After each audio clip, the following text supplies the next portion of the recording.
Viernes, 4 de febrero del 2022. Meditación del Evangelio. Marcos, capítulo 6, versículos del 14 al 29. Es un profeta como los antiguos. Comentario breve. Marcos nos presenta a Herodes como alguien que siente sobre sí la presión de las circunstancias. No cabe duda que el asesinato de Juan Bautista fue su decisión, entremezclada con las intrigas de familias corruptas que tenían poder sobre el pueblo. Nada les importaba la justicia y el destino de los inocentes. Su objetivo era mostrar su poder y mantener una buena relación con el Imperio Romano mientras aplastaban al pueblo. En este contexto el Bautista ejerció su ministerio profético y entregó su vida por denunciar los vicios de los cortesanos. Ningún profeta puede callar situaciones negativas, aunque provengan de autoridades. Porque el mal ejemplo daña no solo a los humildes y sencillos, sino también al resto de la sociedad, cuando el escándalo es de conocimiento público. Evangelio de nuestro Señor Jesucristo según San Marcos. Gloria a ti, Señor. El rey Herodes oyó hablar de Jesús, porque su fama se había extendido por todas partes. Algunos decían, Juan el Bautista ha resucitado, y por eso se manifiestan en él poderes milagrosos. Otros afirmaban, es Elías. Y otros, es un profeta como los antiguos. Pero Herodes, al oír todo esto, decía, este hombre es Juan, a quien yo mandé decapitar y que ha resucitado. Herodes, en efecto, había hecho arrestar y encarcelar a Juan a causa de Herodías, la mujer de su hermano Felipe, con la que se había casado. Porque Juan decía a Herodes, no te es lícito tener a la mujer de tu hermano. Herodías odiaba a Juan e intentaba matarlo, pero no podía, porque Herodes lo respetaba, sabiendo que era un hombre justo y santo, y lo protegía. Cuando lo oía, quedaba perplejo, pero lo escuchaba con gusto. Un día se presentó la ocasión favorable. Herodes festejaba su cumpleaños, ofreciendo un banquete a sus dignatarios, a sus oficiales y a los notables de Galilea. Su hija, también llamada Herodías, salió a bailar, y agradó tanto a Herodes y a sus convidados, que el rey dijo a la joven, pídeme lo que quieras y te lo daré. Y le aseguró bajo juramento, te daré cualquier cosa que me pidas, aunque sea la mitad de mi reino. Ella fue a preguntar a su madre, ¿qué debo pedirle? La cabeza de Juan el Bautista, respondió ésta. La joven volvió rápidamente a donde estaba el rey y le hizo este pedido, quiero que me traigas ahora mismo, sobre una bandeja, la cabeza de Juan el Bautista. El rey se entristeció mucho, pero a causa de su juramento, y por los convidados, no quiso contrariarla. Enseguida mandó a un guardia que trajera la cabeza de Juan. El guardia fue a la cárcel y le cortó la cabeza. Después la trajo sobre una bandeja, la entregó a la joven y ésta se la dio a su madre. Cuando los discípulos de Juan lo supieron, fueron a recoger el cadáver y lo sepultaron. Palabra del Señor. Gloria a ti, Señor Jesús. Reflexión bíblica. Herodes Antipas aseguraba, en su obsesión neurótica. San Marcos relata con cierto detalle, en este episodio, sobre la opinión que tenía Herodes Antipas sobre Jesucristo.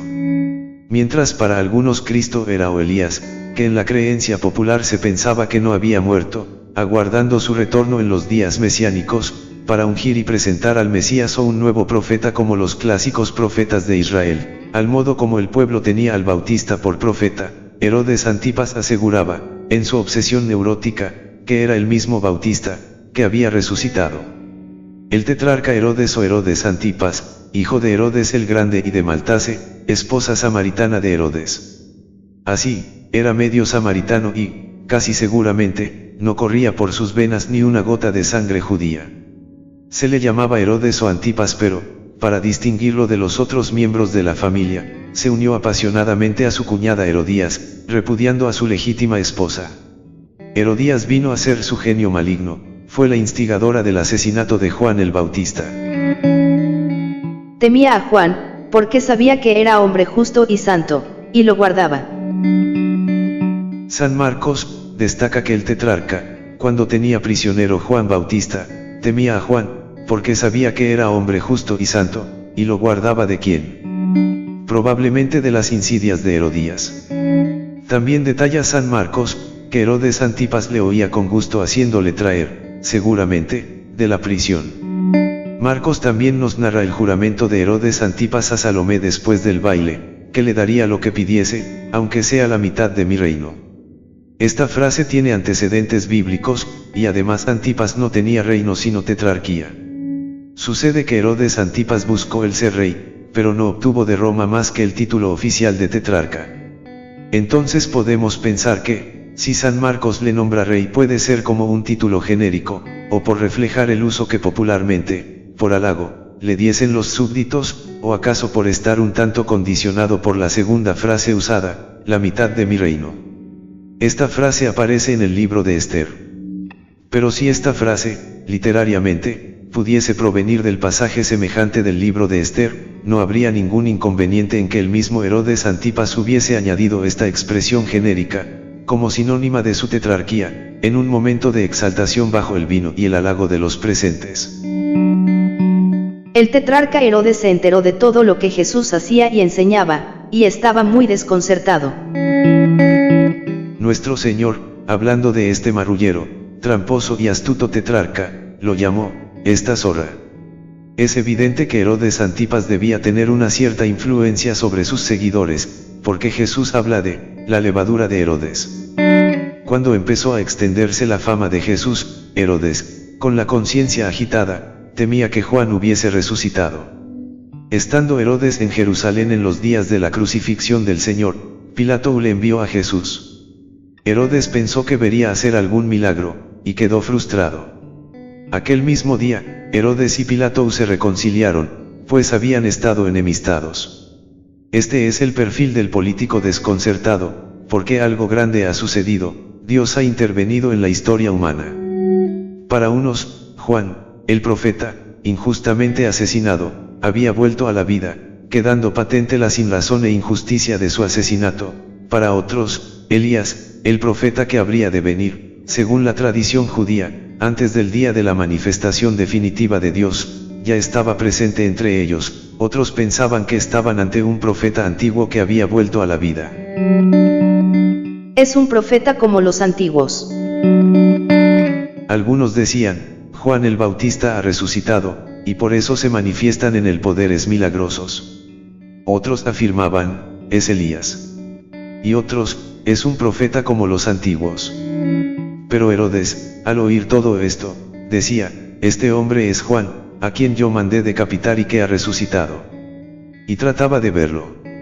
Lo que Herodes no sabía, que es el que tenía que venir, el que bautiza no con agua, sino con el fuego del Espíritu Amor, el Hijo amado de Dios, sobre el que desciende en el bautismo el Espíritu, como paloma que se refugia en su nido, el que, lleno de Espíritu Santo, es tentado por el diablo en el desierto, como lo fue en su día el pueblo en el éxodo hacia la tierra prometida, pero superando las 3 tentaciones que asaltan a cada mortal por el desierto de la vida, el que anuncia una amnistía de perdón universal para todos sin excepción y, a cambio, recibe amenazas de muerte por parte de sus paisanos en Nazaret, el que habla con autoridad, y no como los escribas, dando órdenes a los espíritus inmundos que salen, el que invita a Pedro y a los suyos a pescar obteniendo resultados sorprendentes, el que cura al leproso y no queda impuro, el que hace levantarse del lecho al paralítico, imagen de la humanidad postrada por el pecado, el que llama a Leví, escandalizando a la clase farisea. El que se autoproclama el esposo e invita a sus seguidores a entender la vida como una fiesta de bodas, de amor fecundo alegría, el vino nuevo que requiere odres nuevos, el Señor del sábado que pone en el centro de atención de su vida el bien del hombre por encima de la observancia del precepto de descanso y el que proclama un orden nuevo basado en la pobreza o austeridad solidaria para poder ejercer con libertad el amor sin límites, el perdón, la generosidad de invitar a todos a construirla. Casas sobre roca. No es de extrañar, ante tanta novedad y capacidad de subversión, que todos, hasta Herodes, se pregunten quién es ese que rompe los moldes del pasado y coloca a sus seguidores en la puerta del futuro, que no es otra sino la del amor sin medida. Como cristianos, siempre estaremos expuestos a cierto Herodes. Herodes como representante del poder es soberbio, altivo y exigente, quiere que todos se postren ante él y cedan a sus caprichos, incluso el profeta de Israel, aquel que aún no sabía quién era, pero que por eso mismo había excitado en él una gran curiosidad de verlo actuar, aún quizás poder presenciar algún milagro. Como cristianos, siempre estaremos expuestos a cierto Herodes por ser profetas, pero proyectaremos la palabra de Dios, que es profética, porque impulsa el bien, a la justicia y al amor.